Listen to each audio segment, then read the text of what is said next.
This isn't this week's planned video because I had some problems which I'll go into in a minute. So I'm going to talk a bit about the Covid situation here in Fuerteventura and the Canary Islands and the developments this week. So stay tuned.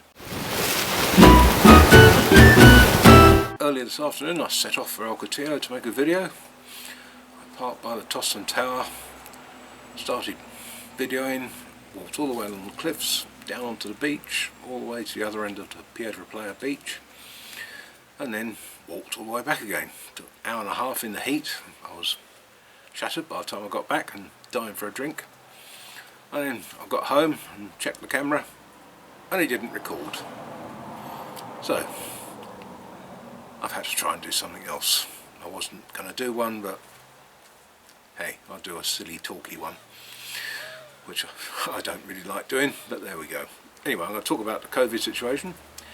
Here in Fuerteventura at the moment we've only got 5 active cases. It's been dropping steadily over the last few weeks. Most of the cases were the illegal immigrants that came over on little boats from Morocco, but they've gradually been coming free of the virus. Now I think there's 2 or 3 of them and 2 other people that have come from mainland Spain that have got it here at the moment.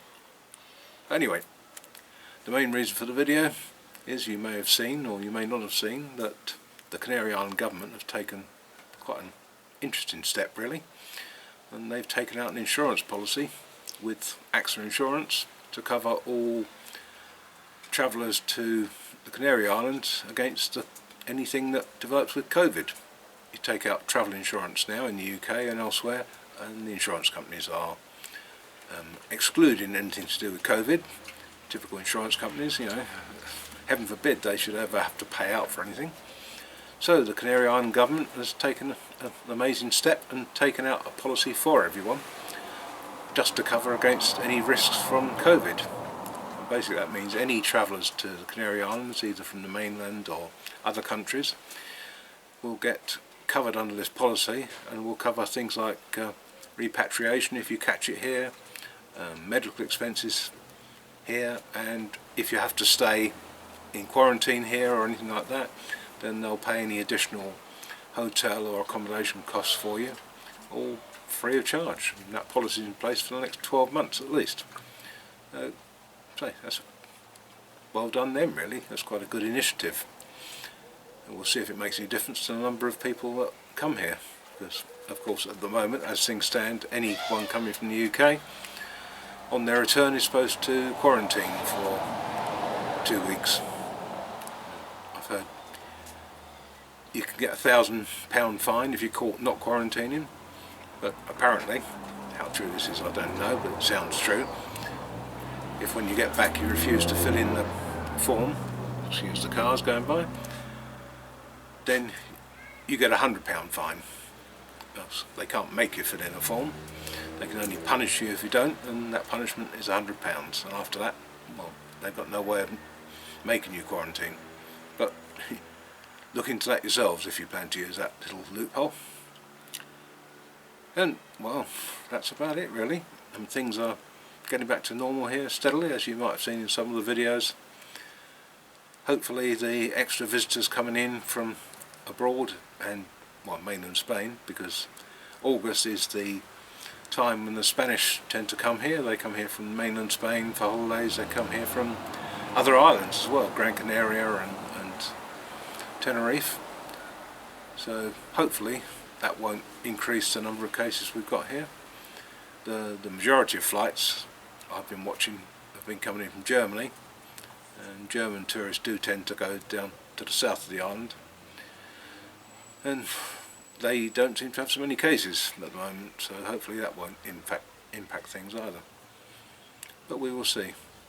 Anyway, that's all I can think of to talk about. Sorry it's so short, but I've explained why. Keep watching, subscribe if you haven't, hit the like button, I always forget to say all those things, and I'll catch you again next week.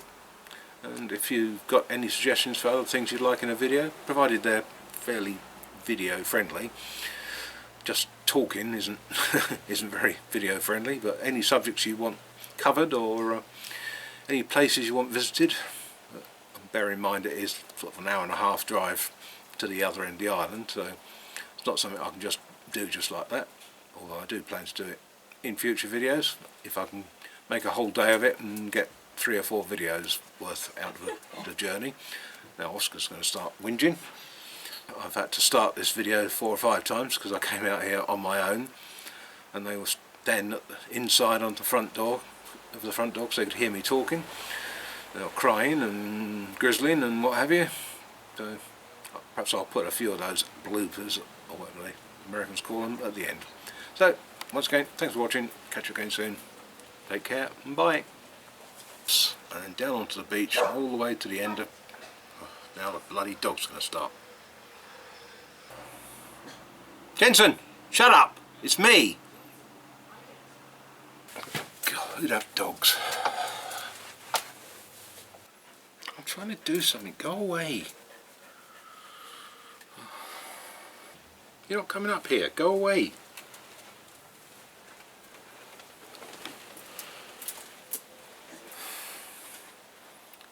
Right, the 10th try.